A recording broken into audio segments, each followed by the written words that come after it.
Hey everybody, how's it going? It's Alexander A. Manzoni, and we're live. We're gonna do some poetry because that's what I'm here to do. I'm gonna do some poetry that nobody's heard before. All right. This is called Indemnity. Waking up in the dark, shaken from dream and in between realities. Yesterday morn was for tears, tears spent for today. Yesterday spent in flight from the revenant reminiscence. The dance of ghost and memory. Grasping ethereal fingers snatch at my sleeves. Why do they need to do this?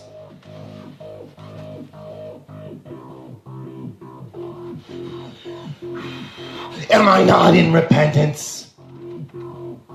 I have bared my soul and extended thy breath, or the breath and scope of my sins to you, the public true. The gathered tribes did so listen and pass their judgment. And if the reception did not go so well, at least one of those times, then I would not have returned. And I would have not dug deeper to recover the archaic remnants of thy minds and thoughts witness. This is where we are now. Standing on stage, sitting on the sofa with a notebook and a pen in the dawn, surviving those who failed to walk the path and acknowledging all the support that it took to continue upon it. To remain upright through all of it. The poem pauses as I forge a chicken sandwich for Sophia. She drives off to work while I remain and return to writing, watching cop shows and interventions and hoarder hordes, fixing old stories written in a drugged up alcoholic haze, or in a mental hospital. It amazes me that I retain the wherewithal to write and talk about this. 'Tis the psychic indemnity of the past and all that follows suit.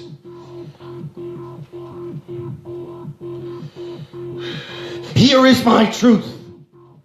It lies at the end of a corpse and needle-strewn path of tortured rage and wanting. Though somehow I only became so cold and hard before life and love revived me. I discovered that there was still humanity inside of me. Thankfully, indemnity, recompense given, recompense received. Darkness is thereupon relieved. From the cage to the page, to the stage, indemnity, solemnity, shared and compared with love between the poets and given back to the audience, giving, sharing in another life. All I knew was taking, hands shaking with withdrawal and all the other symptoms of addicted madness, bipolar all over, self-medicating, suicide planning, thieving, plotting, creating a lab to cook drugs and dodging explosive fiery blasts. Oh, I would not have lasted out there, and I didn't care about what would happen until the cuffs, they came on and reality set in after a few more years and 2 rehabs. Indemnity, recompense for all the pain that I caused. Guilt returns when the drugs leave the body and the mind freshens with a noisome bouquet of expired Sweet Williams. Sour disdain. A bad taste left upon the nose and tongue and gray matter above to the roiling guts below. Roiling, tumultuous storms of ascetic, guilty grimness. Obsessing over this in time, I realized there was nothing I could do except change. Change. Change. In the face of those who repeatedly professed and swore that I would never change. In the hopes of inspiring the souls of those who thought they could not and had no hope left to even think of trying. And like I said before in another poem, it is hard to change. But if I hadn't, I would have never made it here. And my spirit would never have known such love. Instead, hiding in closet, clutching a knife to thy chest. In the grip of yet another fit of drug psychosis, cocaine and amphetamine dreams. Screaming obscenities at the invisible government men holed up in the flower delivery van, parked outside a moment too long. The mindset itself was wrong. I reflect how amazing it is that I or anybody could remain strong in the face of abject adversity.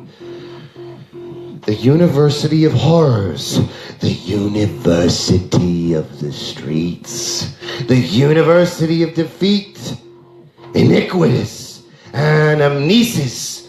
What's done is done. What's done is done. They tell me that I guess I should forget everything and leave it all be that way no one I knew could ever be to blame, and they could live life, play this game guilt-free, without the fear of poetry recounting the facts and telling it like it is. But you know, indemnity, it works both ways. Thank you. And let's go to the next thing. I'm going to do a reading from the Spokane Story, a novel by Alexander Manzoni.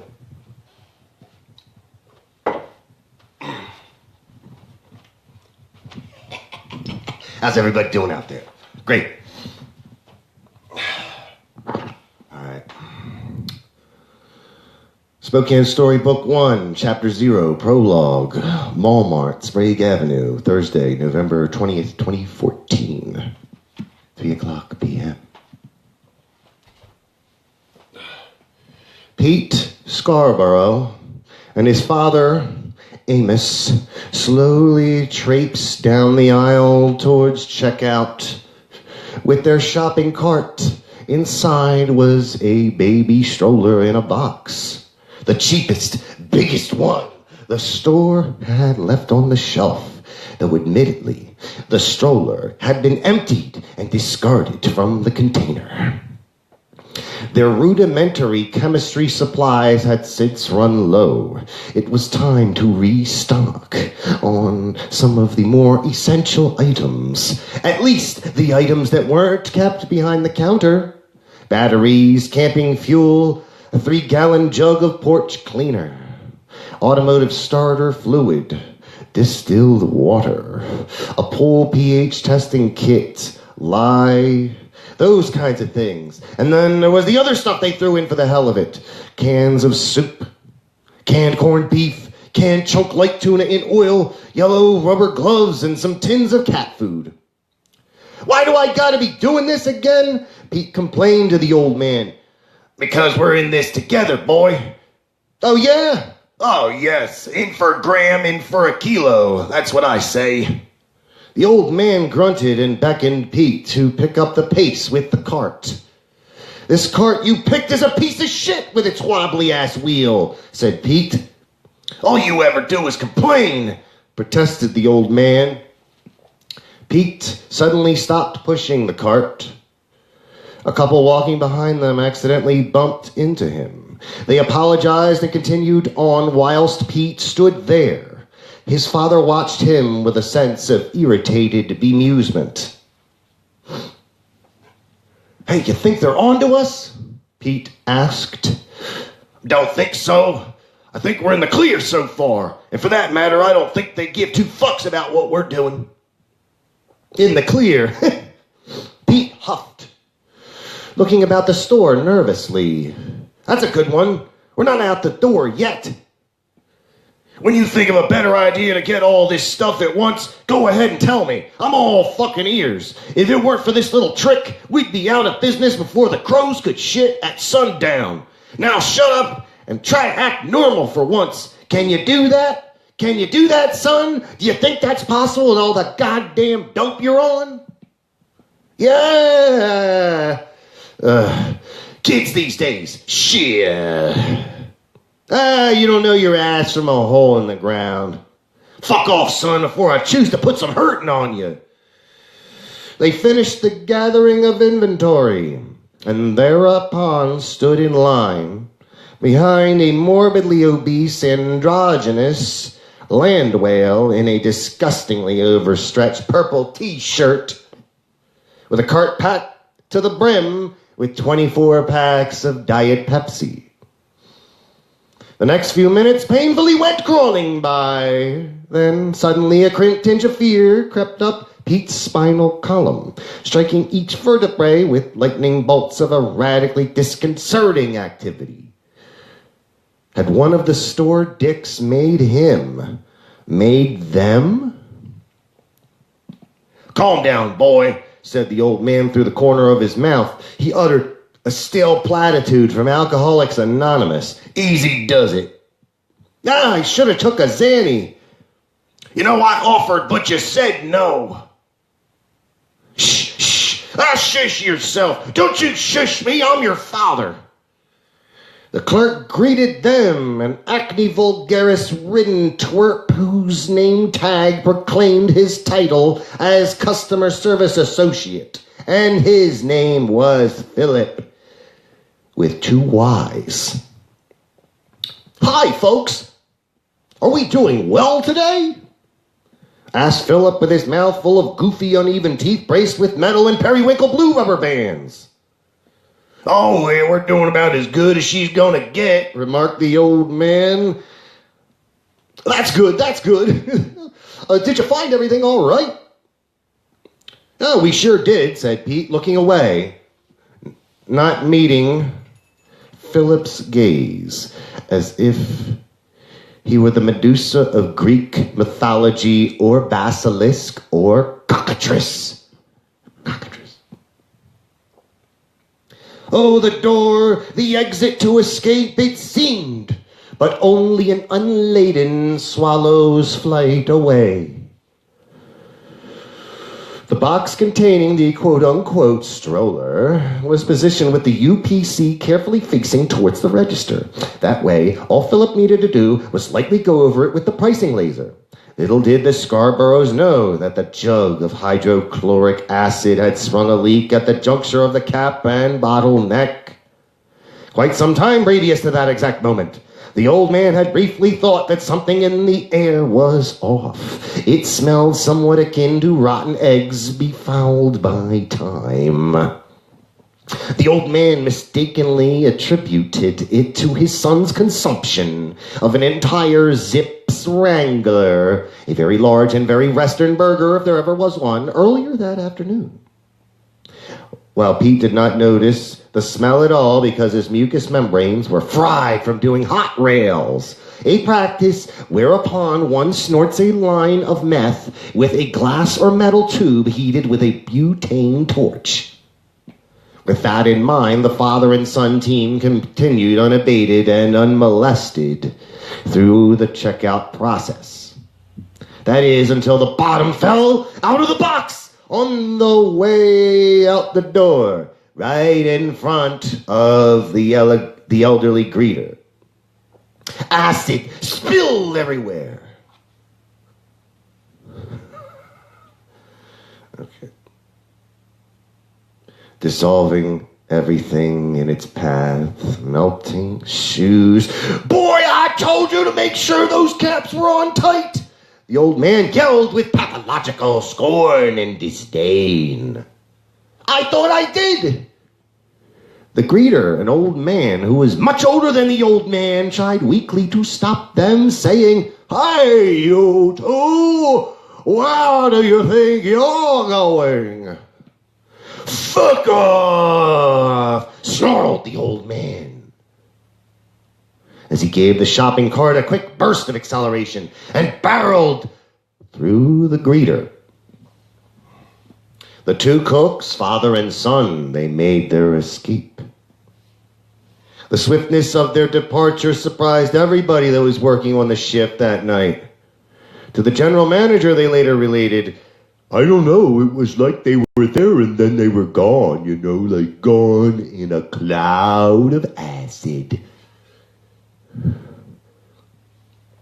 "Oh, why didn't you catch them?" asked the flustered, balding manager. "Oh, they look dangerous," replied Philip. "I mean, what do you expect? We only get paid minimum wage here."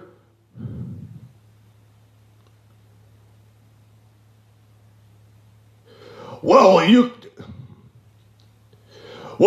did you at least get the plate numbers off that security footage?" "We woulda, but there wasn't tags on there to begin with. And that fucking RV looked like half the piece of shit rolling around Spokane. Jesus, what did they take off with?"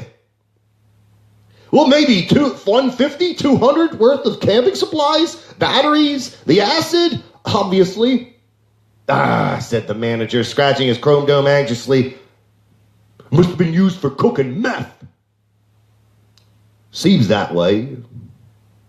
"Well, then you were better off not going after them. Sweet Jesus, those nutty bastards are liable to do anything. Goddamn dopers." Next chapter. Chapter 1. I guess the other one was chapter 0. Pete's last day in lockup. Spokane County Jail. Malin Street. Friday, October 10th, 2014. 5:47 a.m. "Hey, Pete," said Hondo. "Wake up, man. It's your last day." Pete was still groggy from the previous evening's dose of psych meds. He stirred a bit and rolled over on his left side, mumbling lightly, incoherently, from the top bunk in the 8x12 concrete block cell painted with crackled neutral eggshell white. The overhead lights, partially covered with newspaper pages adhered with toothpaste, had been on since 5 a.m., since the guard shift change. Despite the excitement one could imagine from the possibilities that lay ahead, Pete was not altogether ready to take life by the horns and be back in society. Back in reality, and in essence, back on the street, wherein darkness and temptation lie. "Come on, buddy boy," said Hondo. "It's almost time for a head count. I think we got sugar snaps and grits for breakfast today." Moaned Pete. "I ain't in the mood. Fuck those slimy-ass grits. Oh, what's the matter? The world outside's seeming more grim than it did yesterday, ain't it? Don't worry, you'll be fine. It'll just take a little while to get acclimated to the real world. Happens to the best of us. You'll either make it or you won't. No point ruminating and getting yourself all worked up about it. What happens outside is going to happen regardless." Pete groaned and sat up on the same bunk he'd spent the majority of the past year occupying against his will. He wiped the thin layer of crust from the corners of his eyes and looked around what had become essentially his home. And what a depressing home it was. Wall-to-wall covered in penciled graffiti from Pete as well as inmates long past and forgotten. He would not miss the gigantic, crudely drawn vagina plastered across the ceiling. For a year he wondered, how the fuck did that even get up there? Pete swung his legs over the side of the bed and slid down to take a quick leak. Hondo politely turned away whilst Pete finished his morning business. "The first thing I'm gonna do," said Pete as he zipped up the front of his Orange County issue jumpsuit. The first thing I'm going to do when I get out of jail is smoke a goddamn cigarette. Yes, I'm going to go to the store, buy a pack, buy a 40, and then go get some weed. You know, it's nice that girlfriend of yours kept putting money on the books all the time. Shit, my old lady never did that. Nah, she just run off and fucked some other guy till I came back. Yeah. Well, I guess my point is, at least she came back. Right. You know, a lot of motherfuckers around here, man, when they get out, they got nothing. Not a goddamn thing. But look at you. You got something concrete, something physical to keep you grounded while you go on and make your transition from this shit back to the general pop of the regular world again. Because this shit we've been eating ain't the real world. This is a falsehood, a Darwinian fabrication of humanity, created by the government to restrain those deemed dangerous and uncontrollable. Only the strong survive, etc. It's a society that could chaotically reestablish itself through alpha male dick waving. It's Lord of the Flies, only with more loose tobacco and deadly hard narcotics smuggled in through anuses. Or boofed, if you want to try and get cute about it. Just like you, Hondo, to be philosophizing this fucking early in the damn morning. I barely caught a word that came running out of that mouth of yours. Well, I hope that brain retains some of that knowledge I've tried as an elder to impart on you. Because if you're just going to go out and do the same thing that landed you in here, what was the point of leaving in the first place? What was the point of leaving? To get the fuck out and raise some hell? Maybe get a job doing, I don't know, something productive.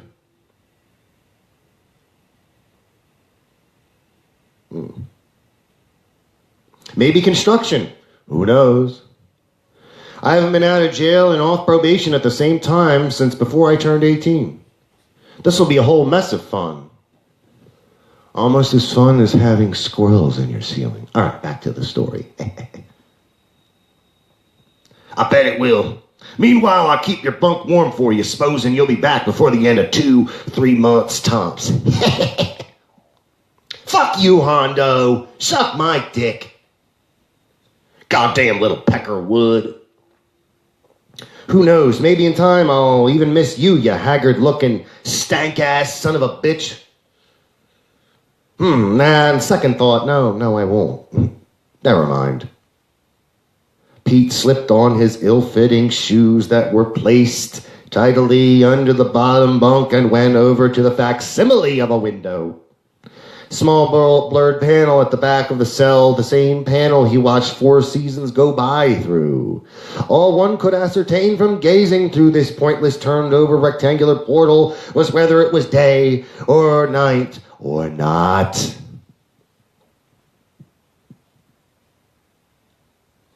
Yes, sir, Hondo, I'm getting out of this nightmare finally.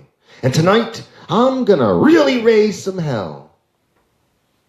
It's been long overdue, said Pete. Fuck this place and fuck the shit stem. Uncle Sam can suck these nuts. Laughed Pete, grabbing at his crotch as would a half-assed Marky Mark. So you're gonna go and see in your old man then? Hell no, fuck that guy, the worthless steaming sack of crap. You know, I'm sure you'll run into him sooner or later, and when you do, tell the old man I said hi when you see him, and tell him I'll be out in 90. You'll do that standing on your head, Hondo. I sure will, say, Petey. Think you can leave me that Walkman of yours when they let you out? Yeah, I guess. Thing ain't got no reception as it is. And maybe you can let me get an Ativan when meds come around. Now you're pushing it, you old fart. Can't blame a man for trying now, can you? No, I guess not. Being released from custody was a process, and that process took all day. Pete spent that time picking paint off the wall and offering goodbyes to a few of the other inmates. Though don't get the idea that any of them were his true friends. Sure, he knew a lot of them, though they weren't his bros or anything. One thing they were, though, were potential customers. So he made it a point to obtain numbers where fortuitous. Jail was sure an excellent place to make contacts to sell drugs, boy howdy.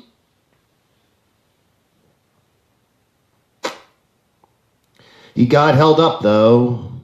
4 hours passed and nobody had showed up to pick him up. They would not let him out unless someone came to get him. And that person was Sherry. She lived only about 1.5 miles from the jail, which was on the north side of Spokane, just across the river. It did not surprise Pete. Sherry always had a case of chronic lateness. Her high school guidance counselor put it differently. Mr. Svennings repeatedly used to say, "You know, you've got a serious case of chronic tardiness." And, nobody liked the sound of that. Chronic lateness is a hallmark of methamphetamine abuse. Something Sherry had no issue at all admitting to. Upon being confronted, she would oftentimes say something to the tune of, "Yeah, I'm fucking late, and yeah, I'm fucking high as shit. I don't give a fuck who knows. I'm high right now. I just smoked with my mom. She gives it to me. You got a problem with that, motherfucker? No one else does. Why should you?" Sherry was a real catch. Nevertheless, Pete and Sherry had been hopelessly entangled romantically for many a year. They both were horrible for each other, but so far love had conquered all. Still, that did not stop Pete from cursing her name when she was late picking him up. Immediately upon release, Pete began to fall through the cracks of society once more. And of course, that was no surprise to anyone. The night he got out, Pete and Sherry both got wasted, full-blown shit-hammered, at her mom's house on Boone Street in Felony Flats, West Central. Yes, though while Sherry was out at the store fetching more canned butane, Pete said he was too paranoid to go out in public. Pete forgot himself. Yes, young Scarborough. He thought it would be a great idea to start pissing on the carpet right in front of old Geraldine while she watched Law & Order Special Victims Unit Iced Tea Edition, which is what she called it, over and over, no matter how many times people corrected her. Wasted no time in fucking up. Pete did. "Pete!" spoke Geraldine, stammering somewhat with anxious uncertainty. "Boy, you have got to be kidding me." She slowly got up off the couch, trembling under her own voluminous bulk. She lumbered over towards Pete, adjusting her glasses and then readjusting them again in morbid tweaker disbelief. "Are you? Whoa! Oh, get the fuck out of my house!" screeched Geraldine. Geraldine with the Swiss cheese meth facial. She chased him out of the house and thereafter through the doorway and onto the porch with an unspeakably filthy spaghetti mop. Pete ducked and dodged nimbly, laughing madly at her failed attempts. He taunted her further, flipping her off with both middle fingers and sticking his white, thrushy tongue out. Ah! His drunken master alacrity did not last long, though. When Pete went to descend the small wooden staircase off the porch, he fell and slid down it like a slip and slide. He was so drunk, though, that he shrugged it off, utterly ignorant of the damage incurred until he felt a trickle of blood drip down his back and into the lining of his boxer shorts. Even so, Pete chose to remain in the yard, and as such, Geraldine remained on the couch, or on the porch, continuously swinging them up in an uneven figure-eight motion, threatening to call the police. Don't think I won't think twice about having your ass locked up tonight, Pete.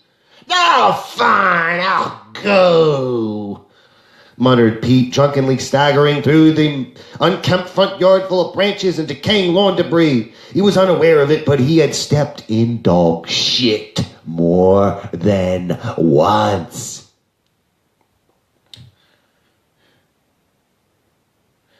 If that's how you want to treat people, sloppily said Pete, pointing an accusing finger at his girlfriend's mother. How you want to treat people? How you treat people? Fuck, something to that effect. Go back to Airway Heights and tell them you need to go back in, because you ain't done yet, you nasty little bastard, yelled Geraldine, climbing slowly down the porch, supporting herself on the dingy handrail. I wasn't even at Airway fucking Heights, Pete retorted. Who gives a shit what jail you was or wasn't rotting in? I said get out. She swung and caught Pete in the face with the mop. It was an action which provided the impetus Pete found necessary before taking his leave. And it was on that night, after a long and pointless circular walk around the city, that Pete finally located the Odyssey. Out in a desolate parking lot, nearby the Department of Social and Human Services on Maple Street and Boone. Pete hesitated for a myriad of minutes as he struggled with his own inward debate. Do I or don't I? Should I or shouldn't I? Eventually, the old man stumbled out with his cat, Hitler, in tow. The old man exhibited a treacherous frown of disdain opposite of Pete, whom swayed with the faintest quivering grin. How's it going, old man? Shitty. My back feels like hell every waking fucking moment, he said, rubbing his lumbar area. So, they finally let you out, huh? Yes, sir. Fucking idiots. I know, right? Can't believe it's been a whole year already. Yeah, well, you know how time flies when you're having fun. So, I guess yous are gonna want to come in? Sure.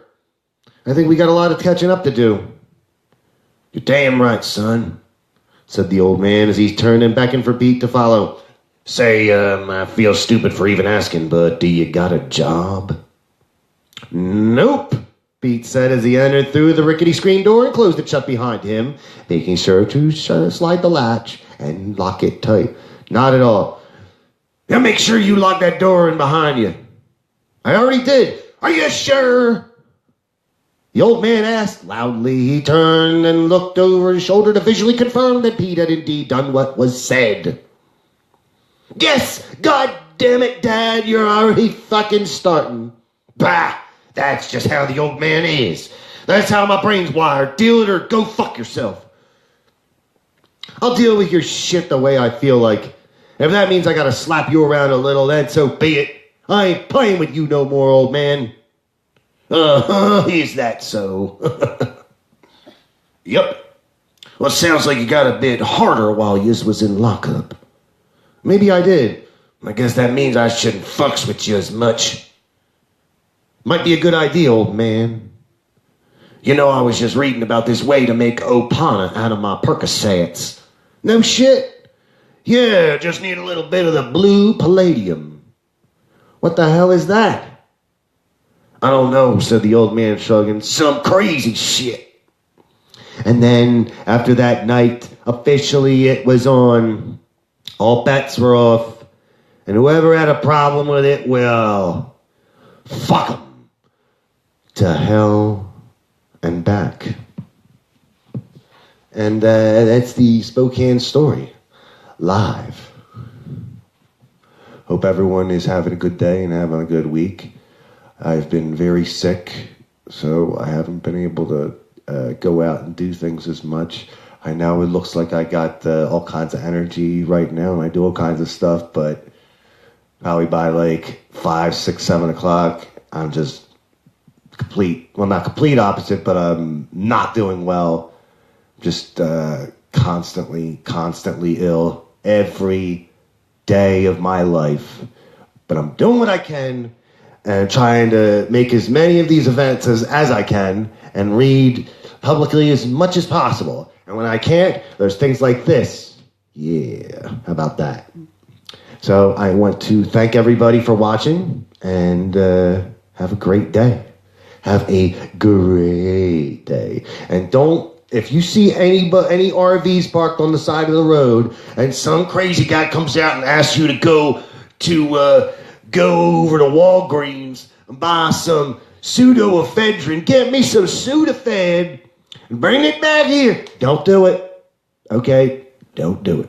Unless you want to get involved in the meth trade, then go fucking nuts. I'm not going to stop you. But let me tell you this. It's not a fun lifestyle, doing all the drugs and stuff. You know, I was addicted to the lifestyle and the criminal lifestyle and all that stuff because I got off not only on the drugs, but the idea of getting away with things. And over time, that really wore thin until I was like, okay, is this worth it? And then I got to a point where I just write about criminals instead of actually committing the crimes themselves.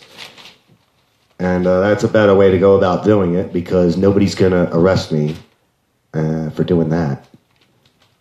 And I want everyone to know that they should read books. Read books. And to go to the next Art Seed show, there's one coming up in March, and I will have an excellent presentation for everybody there. And I'm gonna go wild, for hours. Just keep going. Just keep going as long as I can. And that's what I'm gonna keep doing until I can't go anymore or the entire world ends. And I think I'm just gonna keep going after that too. Thank you.